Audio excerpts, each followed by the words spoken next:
அந்த உணர்வு தான் உனக்கு பிரம்ம நிலைய உணர்த்தும். அதே ஒன்னே கடவுள் தான், ஒன்றே அப்பாற்பட்ட சக்தி. எல்லா மகான்களையும் படைச்ச சக்தி எதுவோ அதுதான் அப்பாற்பட்ட சக்தி. அதான் பரபிரம்மம். அதான் பரம் அபாரம், பரம் அபரம். இந்த சார்ட் புக்கு எவ்வளவு விளக்கி சொல்லியிருக்கேன். யாரு அத கேக்குறாங்க? ஒளி, சூரிய ஒளி, நட்சத்திரம், நட்சத்திர ஒளியிலேயே ஸ்டார்லயே 12 நாளு 3 ஸ்டார் அத இப்படி பிளிக்கரிங் ஆச்சு. அப்புறம் 3 6 ஆச்சு, 6 12 ஆச்சு, 12 24 ஆச்சு. அது மாதிரி எக்ஸ்பாண்ட் ஆயிக்கினே இருக்கும். அப்புறமா அணுக்கள் இயங்கும். அதெல்லாம் நல்லா எக்ஸ்பிளைன் பண்ணுங்க. ரெக்கார்ட் பண்ணிட்டு இருக்கேன், அதனால நான் பேசல. அப்படியே அணுக்கள் பத்தி எல்லாம் சொல்லுங்க. அணுக்கள் பயங்கரமா இப்ப ஆட்டம் அணுக்கள் எல்லாம், கண்ணுக்கு தெரியாத அணுக்கள் எல்லாம் நம்ம மைக்ரோஸ்கோப்ல பாப்போம்ல, அந்த மாதிரி அணுக்கள் எல்லாம் அப்படியே ஸ்ப்ரெட் ஆகும். ஸ்ப்ரெட் ஆகும். அப்படியே இந்த எல்லா இடத்துலயுமே நீக்கமர நிறைஞ்ச அணுக்கள், இந்த ஸ்மாலஸ்ட் பார்ட்டிகல் ஆஃப் எலிமெண்ட் சொல்லுவாங்க பாரு, அந்த எத்தனோண்டு அவ்வளவு மைனூட்டா அணுக்கள் இயங்கும்.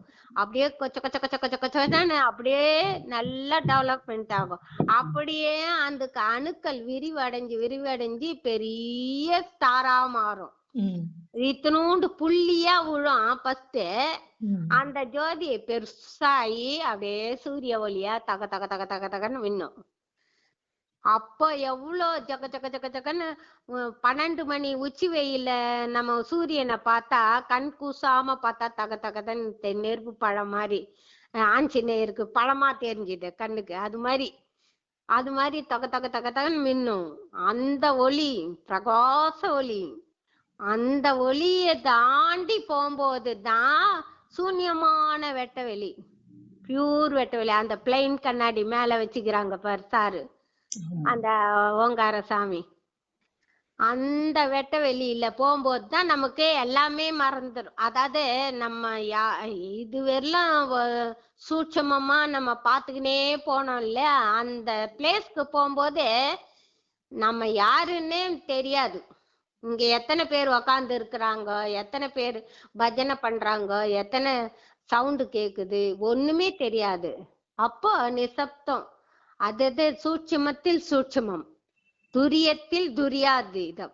அந்த ஸ்டேஜ், அந்த வைப்ரேஷன் கிடைக்கும் போது ஏக்தம் நம்ம பாடியே நமக்கு ஞாபகம் இருக்காது. ஏக்தம் அப்படியே அந்த இருக்கிற மாதிரி. அதாவது வெற்றிடம் பிளேஸ்ல ஒரு மனிதன் பறந்தான்னா எப்படி மிதப்பான், அந்த மாதிரி இருக்கும் நம்ம பாடி. லேசா இருக்கும். அது திரும்ப அது கிராஸ் ஆகி வரும்போது நமக்கு நல்ல மைண்ட் தெரியும். அது கிராஸ் ஆகும்போது நமக்குள்ளுக்குள்ள அப்படி நுழையும் போது திரும்ப பிரகாச ஒளி அப்படியே கீத்தாட்டம் அப்படியே உள்ள ஒழியும். அப்படியே நீட்டா வரும். அப்படியே பிரகாசமா இருக்கும். உடம்பெல்லாம் குடு குடு குடு குடு குடுன்னு பிளட் சர்க்குலேஷன். அப்பதான் நமக்கு தெரியும் நம்மளோட பிளட் சர்க்குலேஷன் ஆவறத. நீ பாத்துருக்கிறியா? எனக்கு நல்லா தெரியும். பிளட் சர்க்குலேஷன் தெரியும். இந்த மூச்சு காத்து மூலாதாரத்துல இருந்து உச்சி தலை முட்டும் டக்கு டக்கு டக்கு டக்குன்னு போவோம் வரும். அந்த மூச்சு காத்து ஃப்ரீயா போவோம் வரும், ஃப்ரீயா போவோம் வரும், ஃப்ரீயா போவோம் வரும். அப்போ ஹாலோ பிளேஸ் நம்ம போன அந்த பார்த்தது பிராக்டிக்கல். இது ரியாலிட்டி. நாமே உணர்ந்து பாக்குறது ரியாலிட்டி. அப்ப எப்படி இருக்கும்? ஏகாந்த நிலை. அதுக்கெல்லாம் ஒப்பிட்டு ஒரு காரணம், அத தன்னால் தான் அறிய வேண்டுமல்லால் தான் ஒருவன் சொன்னதினால் தன்மையாமோ கிடையாது. தன்னைத்தானே உணர்ந்து தன்னைத்தானே அறியணும். அப்பதான் நம்ம உணர்ந்து அதை எக்ஸ்பிளைன் பண்ண முடியும். சும்மா நம்ம படிச்சுட்டு எக்ஸ்பிளைன் பண்ணலாம் முடியாது. அதுதான் உண்மையான. அததான் ஓங்கார சாமி என்ன சொன்னாரு? சத்தியம்தான் உன் சுயரூபம். சத்தியத்தை பின்பற்றி நீ நடந்தாலே போதும், சாஸ்வதமான பேர் உனக்கு வரும். சத்தியம்தான் நம்மளோட சுயரூபம். சுயரூபம். அப்ப நம்ம ஆன்மா என்ன நிலையில இருக்குதுன்றது நம்ம ரியாலிட்டி பாக்குறோம்ல. அப்போ அந்த அறிவு கூர்மையான புத்தி எப்படி ஒரு ஊசி முனையில அந்த ஊசி டிப்புல பார்க்கும்போது ஏகாந்த நிலை வருதோ அதே மாதிரி நம்ம மனம், புத்தி, சித்தம், அகங்காரம் எல்லாம் ஒரு நிலைப்பட்டு ஒரே கீத்துல அப்படி இருக்கும் பொழுது கோயின்சிட் ஆகும்போது அப்படியே ஏக்தம் அதுக்கு நிகர் எதுவுமே சொல்ல முடியாது, ஒப்பிட்டே சொல்ல முடியாது. அந்த அளவுக்கு அது பியூரிட்டி நம்ம ரியாலிட்டி பாக்குறோம். அதுதான் அதுதான் தியானம். பொருள் வேணுமா, உனக்கு என்ன வேணுமா சொல்லுமா, உனக்கு எல்லாம் உனக்கு கிடைக்குமா அப்படின்னாரு.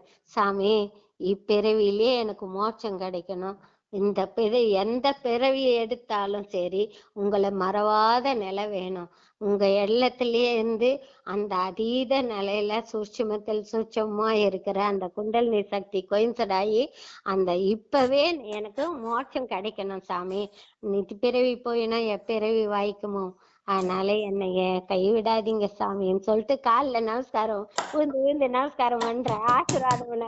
அப்படியே ஆசீர்வாதம் பண்ண அந்த குடுப்பனை யாருக்குப்பா கிடைக்கும்? யாருக்குமே கிடைக்க சமாதி ஆயிட்ட அப்புறமா சாமி நீ மிந்தி மாதிரி வந்து என் எதிர்ப்பே நில்ல, எனக்கு இப்பயே நீ தர்சனம் கொடுத்தாகணும் அப்படின்னு சொல்றேன். அப்புறம் ஒரே அடமா நானும் தீவிரமா தியானம் பண்ணினே இருக்கிறேன். கண்ணை முழிச்சு பார்த்த உடனே அப்படியே அந்த செருப்பு போட்டு ஒரு ஆசீர்வாதம் நின்னு ஆசீர்வாதம் பண்ணுவார் பாரு, அந்த டிசி கண்டிகா இடம் அது. அந்த அந்த இது துண்டை இப்படி மேல போட்டுக்கின்னு அப்படியே நீ ஆசீர்வாதம் பண்ணாரு. ஓஹோ, ஓங்கார சாமி வந்துட்டீங்களா, எனக்கு உங்களுக்கு ஒண்ணுமே செய்யறதுக்கு கையில ஒண்ணுமே இல்லையேன்ற. அப்போ ஆலயத்துல கண்ணாயிரம் சாமி அங்க பூஜை பண்ணுவாரு, அர்ச்சகர் மாதிரி. அவர் ஆரத்தி காட்டி அந்த இது கல்கண்டு கொடுப்பாரு. அவரு கொடுக்குற கல்கண்டெல்லாம் ஒரு கவர்ல போட்டு வச்சிருந்தேன். அந்த கல்கண்டை எடுத்து, சாமி நான் என் கையில கச்ச கல்கண்டு இது வாயில போடுறேன் சாமி, எனக்கு ஆசையா இருக்குதுன்னு வாயை திறந்தாரு. அவர் வாயில போட்டேன் கல்கண்டை போட்டு, அவர் பாதத்தை தொட்டு நமஸ்காரம் பண்ணின்னு எழுந்து, எனக்கு ஆசீர்வாதம் பண்ணுங்க சாமி, நான் எப்பவும் உங்களை மறக்காம இருக்கணும், இப்பிறவிலேயே நான் முக்தி அடையணும், இவனுக்கு என்ன வேணும்னு கேட்டாரு அம்சானந்த சாமி. அப்பவும் இததான் சொல்றேன், இவர் கையிலயும் இததான் சொல்றேன். அப்ப சொல்லும் போது அவரு வாயில போட்டு அப்படியே நமஸ்காரம் பண்ணி கொஞ்ச நேரம் என்ன கையில ஆசீர்வாதம் பண்ணாரு. ஆசீர்வாதம் பண்ணிட்டு டக்குன்னு அப்படியே மறைஞ்சிட்டாருமா. அவரு ஆசீர்வாதம் பண்ணும்போது அந்த கிரேஸ் பவர் மட்டும் என் மண்டையில இருந்து இன்னமும் ஐஸ் கட்டி உருகி உள்ள இறங்குற மாதிரி இருந்தது. அவ்வளோ பவர்ரா அந்த ஒரு மாதிரி வைப்ரேட் இறங்குற மாதிரி இருந்துச்சு. அப்படியே அந்த மாதிரி ஸ்டேஜ் எல்லாம் நம்ம அனுபவிச்சதெல்லாம் யாருக்கும் சொல்றதுக்கே எத்துக்க மாட்டேங்குதுங்களே, கேட்க போத வர மாட்டேங்குதுங்களே, என்ன பண்றது?